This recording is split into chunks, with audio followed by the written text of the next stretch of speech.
Hey everybody, it's Mr. Cinema Junkie here with my Alphabet of Awesome movie selection for the letter X.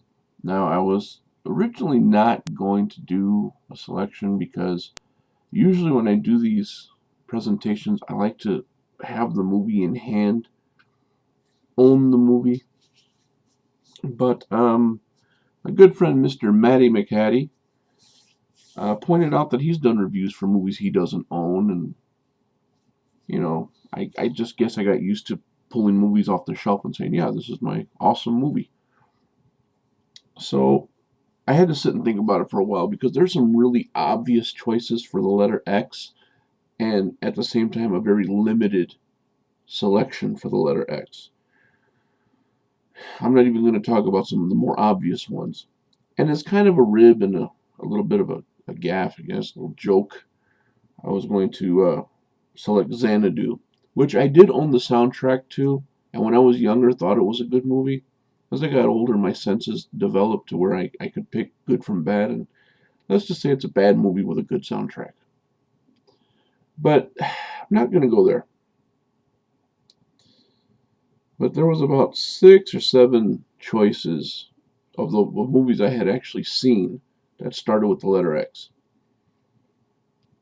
And as I was sitting there thinking and not coming up with a decision, I remembered one that made title number 8. Totally forgot I had seen this movie. And as I thought about it, I'm like, yeah, this is an excellent movie. It really is a good movie.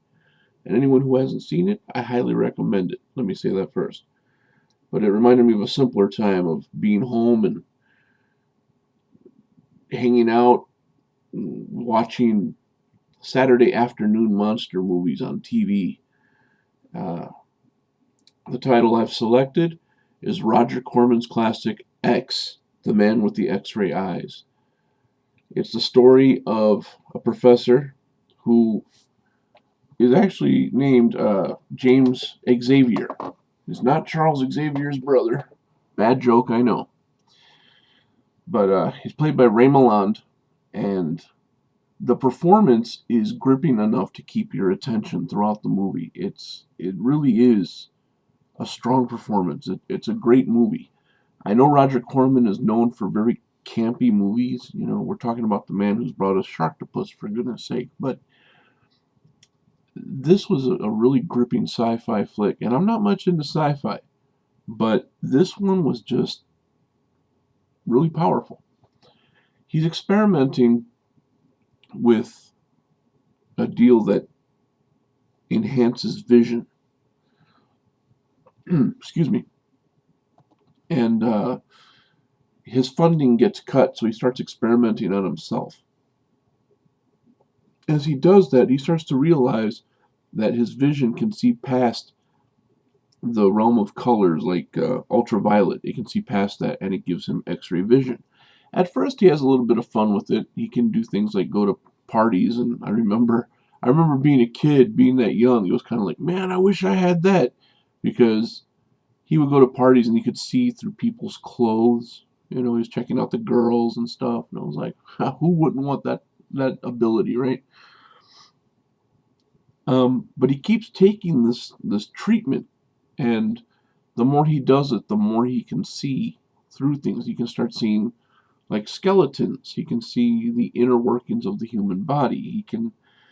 He can see through walls. He can see through all sorts of things, and he keeps doing this until he starts to see beyond even just mere objects, and he starts to see through, I guess, the dimension that he's in. It kind of warps his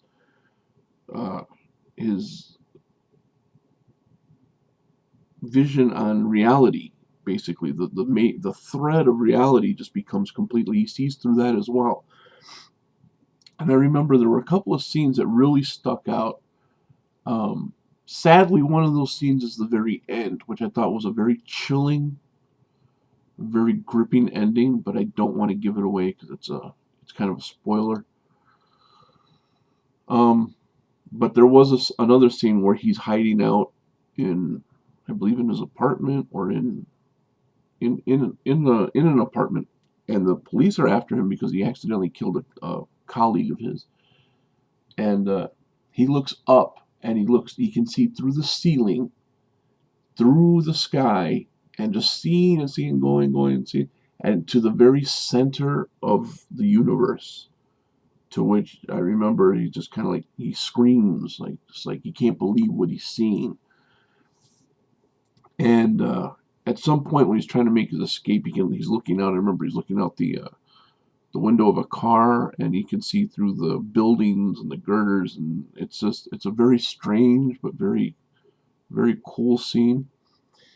And some of the movie escapes me, but I do remember that he winds up in a revival tent, and there's a priest up there and a pastor and a congregation,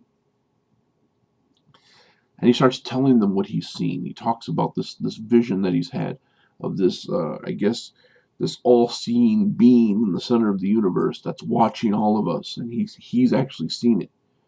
And some things, man was not meant to see, so it's kind of messed with him a bit. You know what?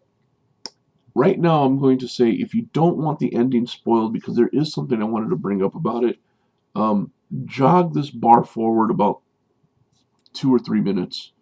I should be done by then.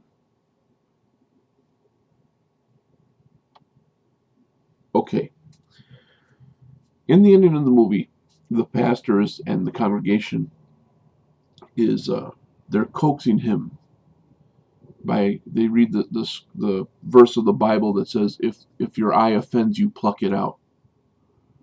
And he puts his hands on, he's like that, and he looks up, and it's a freeze frame of his empty blood red eye socket. He pulled his eyeballs out, and there's a freeze frame, and it stops there, and then it fades to black. Now that was kind of a gripping scene to me as a kid. I was kind of like, oh my God, he pulled his eyeballs out. But that was not the original ending.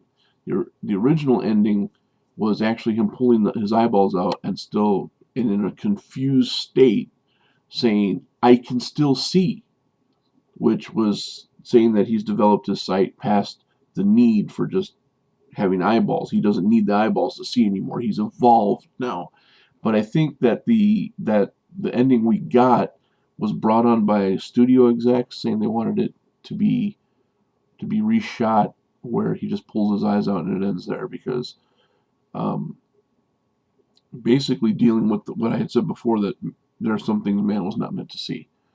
I don't know which one. I think I would have liked the original ending better, and I hope that I know there was some footage that was shot for the opening scene, like 5 minutes, that never made it on there, but it still exists. I hope that original ending still exists somewhere, and someday we get to see it, because I think that would be awesome. I hope if you didn't want the movie spoiled, that you jogged forward, and I'm done by now. But that's my selection right there. X, Man with the X-Ray Eyes. It's a 60s movie by Roger Corman, and as I said, starring Ray Milland, and I believe Don Rickles. Yeah, Don Rickles is in this movie. He actually does a pretty good job in it. The second time I've seen him in a movie that he really had some really good acting chops. Actually, that was actually the first time I saw him in a movie. Second time was Casino. So anyways, there you have it. My selection for the Alphabet of Awesome movies: the letter X, the Man with the X-Ray Eyes.